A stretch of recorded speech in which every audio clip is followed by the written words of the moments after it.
Millionaire followed his black maid after work. What he discovered changed everything. Diana, I need you to empty your pockets. Now. William Harrison's voice cut through the silence of the mansion like a cold blade. At 62, the real estate mogul stood in the kitchen doorway, blocking the exit of the maid who had worked for him for 8 months. Diana Thompson, a 35-year-old black woman, stopped drying her hands on the dish towel and turned slowly. Her eyes met his with a disturbing calm, not the panic William had expected to see, but something that seemed almost prepared. Is there a problem, Mr. Harrison? Her voice maintained its usual professional serenity, but there was something different in her tone. A subtle firmness that William had never noticed before. My wife says a diamond bracelet is missing from her bedroom. A bracelet worth over $15,000. He crossed his arms, letting the accusation hang in the heavy air of the kitchen. You were the only person who cleaned there today. William Harrison had built a real estate empire based on the premise that people like Diana were predictable, controllable, and easily intimidated. In his companies, he had fired dozens of black employees with similar accusations over the years, always managing to get them to leave quietly, afraid of lawsuits or tarnishing their professional records. Diana nodded slowly, as if processing completely new information, but her fingers didn't tremble for a second as she carefully folded the dish towel. And you automatically thought of me. Interesting. Don't make this harder than it needs to be, William continued, his voice taking on the condescending tone he used in business negotiations. I know you have a daughter to support. I know things are tight. Maybe you just got confused about what was yours. Then Diana did something unexpected. She smiled. Not a submissive or nervous smile, but the kind of smile someone gives when they finally receive confirmation of something they've suspected for a long time. Mr. Harrison, she said, taking her phone out of her pocket with deliberately slow movements, before you empty my pockets, how about we call the police? I'm sure they'd love to investigate a $15,000 theft. William hesitated. There was something about Diana's demeanor that didn't fit the script he had imagined. A guilty maid should be begging, apologizing, trying to negotiate, not offering to call the police with the confidence of a seasoned lawyer. Over the past 8 months, Diana had watched William carefully. She had noticed how he treated the Hispanic gardeners, how he spoke to the black delivery man at the pharmacy, how his eyes filled with automatic contempt whenever people like her entered his privileged world. She had listened to his phone conversations about lazy people who just want handouts from the government, and his theories about how certain people were naturally inclined to crime. That's not necessary if you just cooperate and... Oh, but I insist, Diana interrupted him, and for the first time in 8 months, William realized that she was no longer speaking like a maid. Actually, I have some very interesting things to show the officers when they arrive. Diana's phone vibrated with a message. She glanced at the screen and her smile widened in a way that made William feel suddenly uncomfortable in his own home. Ah, perfect timing, she murmured, typing a quick reply. Looks like I'm going to have visitors earlier than expected tonight. William watched, confused, as Diana put her phone away and finally began emptying the pockets of her uniform. House keys, a pack of gum, a used tissue, and nothing else. No diamond bracelet. No evidence of theft. Satisfied? She asked, holding out her empty hands. But before William could respond, the doorbell rang. And then it rang again. And again. The sound echoed through the mansion like an ominous warning, each ring seeming more insistent than the last. I'm sorry, Mr. Harrison, Diana said, walking toward the door with a confidence that left William completely flustered, but I have a feeling our conversation is just getting started. As she headed for the door, William stood there, realizing for the first time that maybe, just maybe, he had completely underestimated the woman who had been cleaning his house for 8 months. There was something about the way Diana walked, as if each step was calculated, as if she knew exactly what was about to happen. As if that accusation wasn't a devastating surprise, but rather the moment she had been waiting patiently for all these months. From the hallway came multiple voices, some speaking English, others Spanish. William frowned, trying to identify how many people Diana had let into his house. And why on earth did she have keys to do that? Mr. Harrison, Diana's voice echoed from the entrance hall, now laden with an authority he had never heard before. Would you join us in the living room? We have a lot to talk about. For the first time in decades, William Harrison felt that he was not in control of the situation. And most disturbing of all was that Diana seemed to be orchestrating every second of that moment with the precision of someone who had planned this for much longer than he could imagine. If you're enjoying this story of how appearances can be deceiving and justice can come from where we least expect it, be sure to subscribe to the channel to find out how a simple accusation would become the catalyst for a revelation that would change the lives of everyone involved forever. William followed Diana into the living room, where he found a group of people he definitely hadn't authorized to enter his home. 3 black women of varying ages sat comfortably on his Italian leather sofa, while a man in an impeccable suit organized papers on his coffee table. What the hell is going on here? William exploded, his voice echoing off the walls covered in expensive art. Diana, who are these people and how did they get into my house? Mr. Harrison, Diana said, her voice maintaining the disturbing calm, I'd like to introduce you to Mrs. Johnson, who worked for you 2 years ago, Mrs. Williams, who lasted only 6 months, and Mrs. Davis, who had the pleasure of cleaning this house for 4 years before she was accused of stealing a ring that later turned up in your wife's car. William felt the blood drain from his veins. Those faces, he vaguely remembered them all. Maids he had fired for suspected theft over the years. Women who had left his house in shame, without references, their reputations destroyed. And this, Diana continued, pointing to the man in the suit, is Dr. Michael Roberts, an attorney specializing in employment rights and racial discrimination. Dr. Roberts stood up, extending his hand, which William completely ignored. Mr. Harrison, for the past 8 months, my client Diana Thompson has meticulously documented a pattern of racial discrimination and false accusations against black maids in this residence. That's ridiculous. William shouted, his face turning red.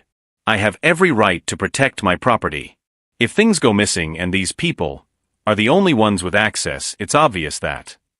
That what? Diana interrupted him, her voice now laden with a controlled fury that made William take a step back. That black women are naturally thieves? That we don't deserve the benefit of the doubt? That our families, our needs, our characters are automatically suspect?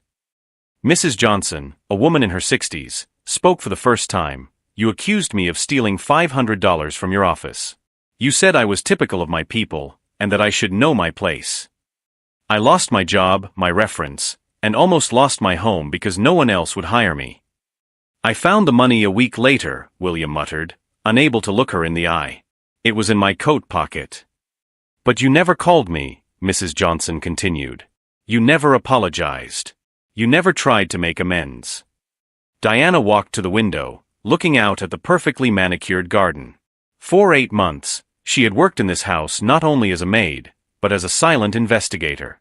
With a degree in investigative journalism, she had lost her job at a local newspaper when she began looking into discriminatory practices among Seattle's elite. Financially devastated, she had taken a housekeeping job as a way to survive, and then discovered that William Harrison was exactly the kind of man she used to write about. Do you know what the first thing that caught my attention was, Mr. Harrison? Diana turned, her eyes flashing with an intensity that made William feel like a cornered rat. It was when I heard you on the phone with your lawyer, laughing about how easy it was to get rid of the colored help whenever you needed a scapegoat. William swallowed hard.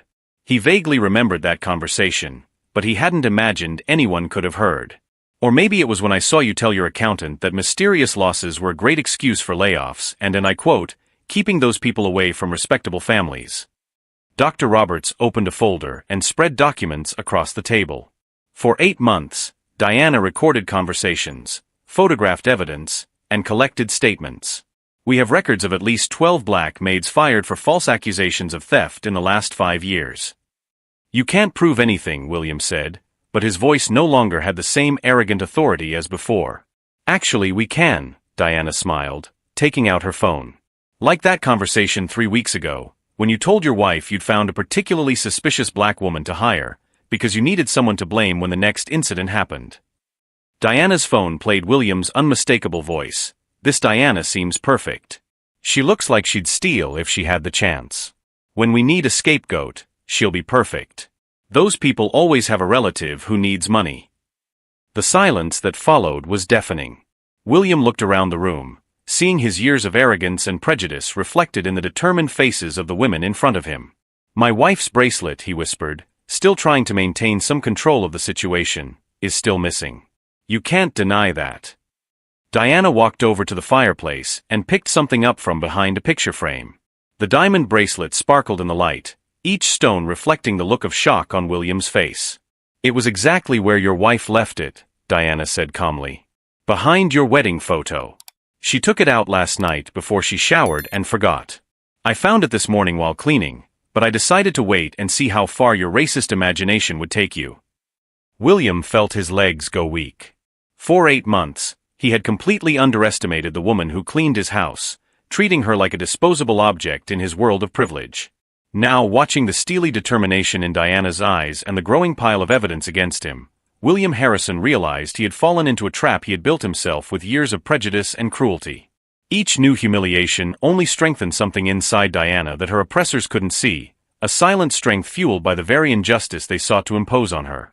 What this privileged man didn't know was that every act of contempt was writing his own sentence of defeat, and that the woman he had chosen as his victim was, in fact, the most dangerous person he could have ever crossed paths with.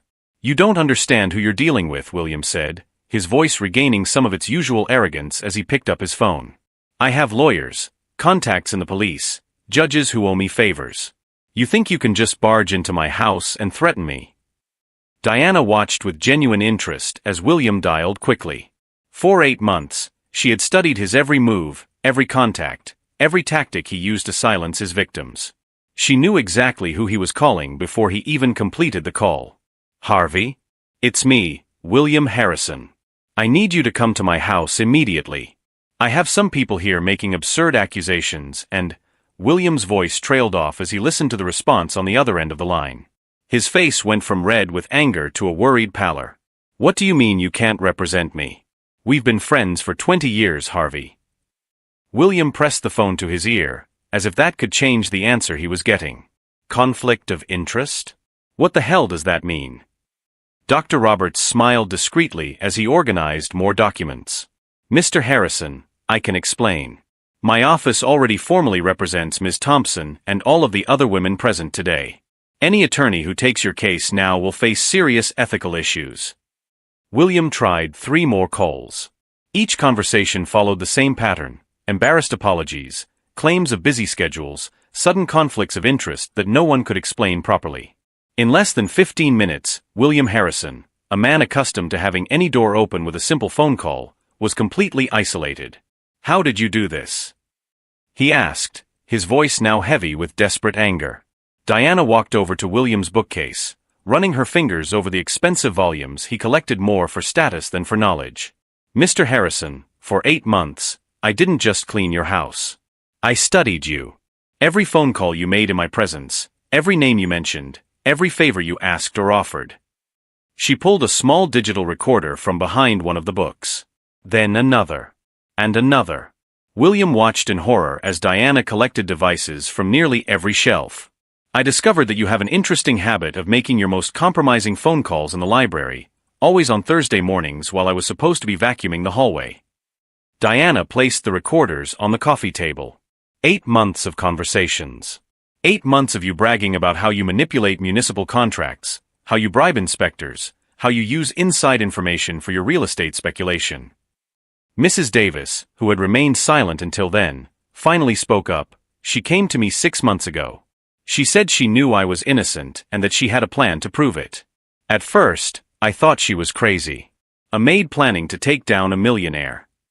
"But Diana isn't just a housekeeper," Dr. Roberts added, opening a new folder. "She's an investigative journalist, a Columbia University graduate, specializing in exposing corruption among the elite. She lost her job at the Seattle Herald when she began investigating discriminatory practices at companies like yours." William felt the floor disappear beneath his feet. For 8 months, he had treated an investigative journalist like a mere cleaning lady. He had spoken freely about his schemes in the presence of the one person who had the skills and motivation to destroy him completely. "The Maid job," Diana continued, "was just a cover. I needed direct access to your life, your conversations, your habits. And you gave me all that on a silver platter because you could never see past the color of my skin and the uniform I wore." Diana showed him her phone, where a live stream was playing.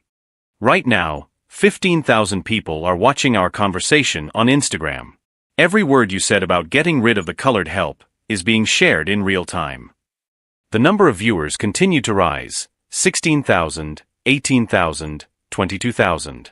Comments scrolled quickly across the screen, most expressing outrage and demanding justice for the women present. My followers, Diana explained calmly, are mostly journalists, activists, and people who follow my investigative work. They know an important story when they see one. William tried to step forward to end the broadcast, but Dr. Roberts stood up, blocking his path. Mr. Harrison, any attempt to interfere with our documentation of this conversation will be considered witness intimidation. You destroyed my reputation. William shouted, his composure finally breaking completely. 20 years of building my name, my connections, my businesses, and you ruined it all in one afternoon. No, Diana replied with a serenity that contrasted brutally with William's desperation. You destroyed your own reputation with years of racism, discrimination, and cruelty. We merely documented and exposed who you really are behind your facade of respectability.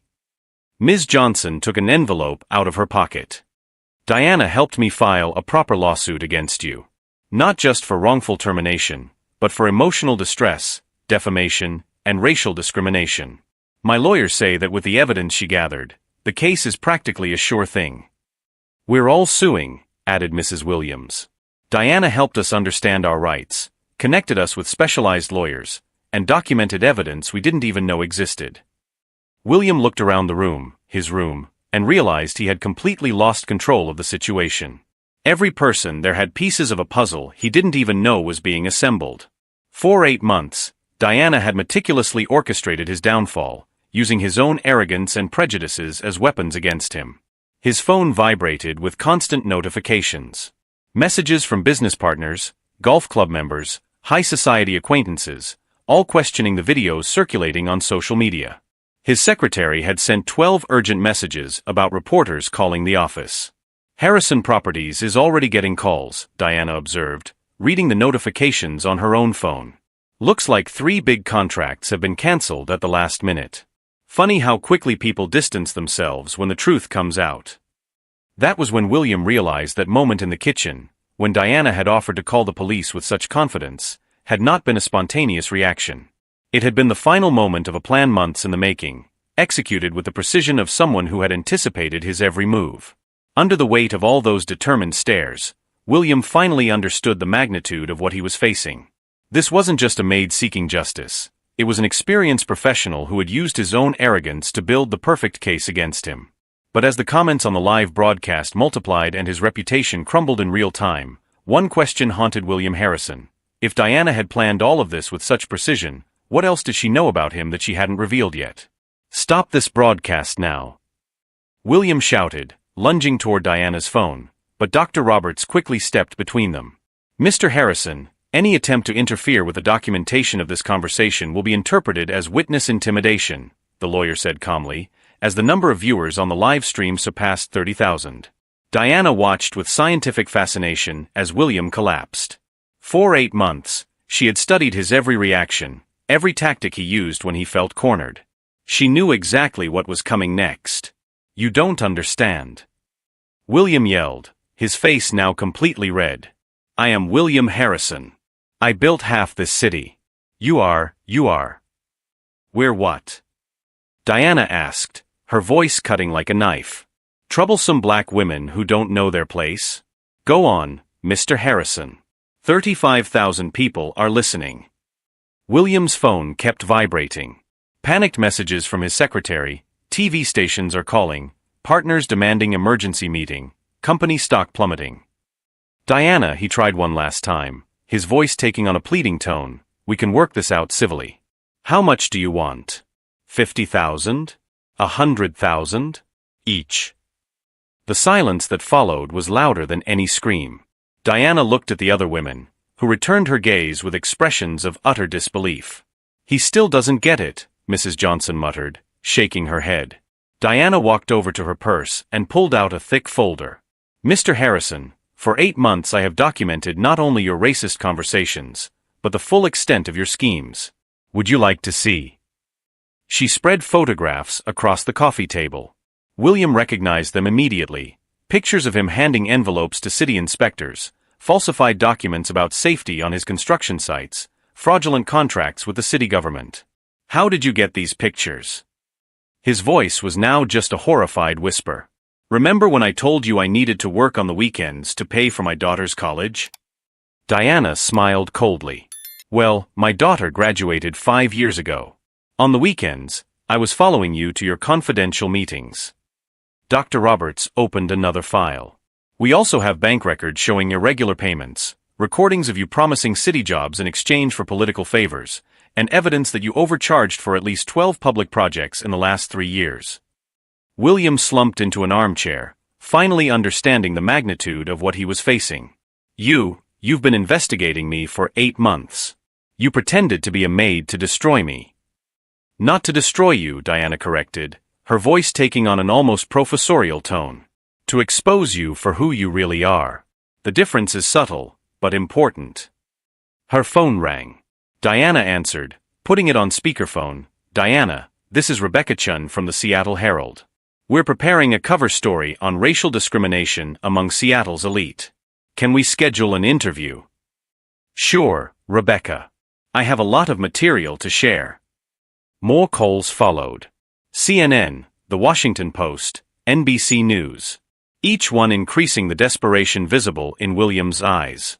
You know what the most ironic part is? Diana continued, calmly putting away the documents.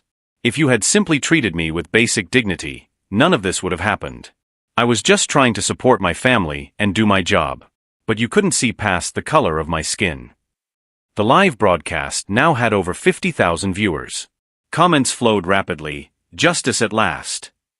That man is disgusting. Diana is a hero. William tried one last desperate card. You know I'm going to sue you all for defamation, invasion of privacy, conspiracy. With what lawyers? Dr. Roberts asked sarcastically. His 5 usual law firms have already informed us that they cannot represent him due to conflicts of interest. And with what money? Added Diana. Because according to my calculations, between the lawsuits we're going to file, the criminal investigations that will follow, and the flight of investors that has already begun, Harrison Properties will be out of business within 6 months. Just then, the doorbell rang again. This time, it was 2 detectives from the Seattle Police Department. Mr. Harrison, said the older detective, we need to talk to you about some irregularities in municipal contracts. We have a search warrant. William looked around the room, his room, now filled with evidence of his crimes, witnesses to his discrimination, and cameras broadcasting his humiliation live to tens of thousands of people. How? He whispered to Diana. How did you orchestrate all this with such precision? Diana stood up, adjusting her blouse with the same dignity she had maintained during 8 months of silent humiliation. Simple, Mr. Harrison. You completely underestimated me because you could never see beyond your prejudices. To you, I was just another black maid, invisible, ignorant, disposable. She picked up her purse and walked toward the door, pausing only to say goodbye to the other women who would finally get justice. The irony is that if you had ever truly known me, you would have discovered that I was the last person in the world you should have chosen as an enemy. As detectives began searching the house and the live broadcast continued to document every moment of William Harrison's spectacular fall, one question hung in the air. Was it possible that a man who had spent decades building walls of privilege and prejudice had finally learned that true strength comes from those he had tried to keep invisible? Or would his arrogance prevent him from accepting the lesson even in the face of his own ruin? 6 months later, Diana Thompson sat in her new office on the 22nd floor of downtown Seattle, looking out the panoramic window at the city below. The position of Director of Investigative Journalism at the Seattle Herald came with not only a salary that tripled her income, but the recognition she had always deserved. The story that exposed William Harrison had become a national landmark on racial discrimination and abuse of power.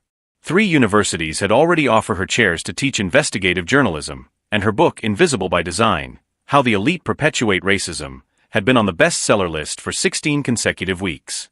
Across town, William Harrison walked through the nearly empty hallways of what remained of Harrison Properties. Of his 87 properties, only 12 remained under his control after the lawsuits. The criminal investigation resulted in 3 formal charges: tax fraud, bribery of public officials, and systematic racial discrimination. Ms. Johnson had used her settlement money to start a small cleaning company, hiring only women who had suffered racial discrimination in the workplace. Ms. Williams returned to school, completing the nursing program she had abandoned when she was wrongfully fired. Dr. Roberts had expanded his practice, creating a department specializing in racial discrimination cases. Diana smiled as she read a letter from a young black female journalist who had been fired after investigating municipal corruption. "Your story gave me the courage not to give up," the woman wrote. "I am following in your footsteps and already have enough evidence to expose the mayor." That afternoon, the phone rang. It was Rebecca Chin. "Diana, we just got confirmation. You won the Pulitzer Prize for investigative journalism." As she left the office, Diana passed in front of the building that had once been Harrison Properties headquarters. A for rent sign hung in the doorway, and through the windows she could see empty rooms where an empire built on prejudice and exploitation had once operated. The irony was not lost on her. William Harrison had spent years using his power to make black women invisible in their own lives. In the end, it was precisely this invisibility that allowed Diana to observe, document, and expose every aspect of his corruption without him ever suspecting the danger she posed. True revenge, Diana had learned, was not simply destroying those who had hurt her. It was using that destruction as a foundation to build something much greater, a legacy of justice that would continue to impact lives long after William Harrison's name was forgotten by history. 3 blocks away, in a modest apartment he could barely afford, William watched the evening news. The main story showed Diana receiving an honor at City Hall. He wondered for the 1000th time how he could have been so blind as to completely underestimate the woman who ended up being his undoing. The answer was simple: people like William could never see beyond their own prejudices. It was precisely this limitation that made them so vulnerable to those who dared to be underestimated. If this story of how intelligence and determination can turn injustice into triumph has inspired you, don't forget to subscribe to the channel. Because sometimes the best revenge isn't bringing those who hurt you down to your level, it's rising so high that they become irrelevant in the landscape of your success.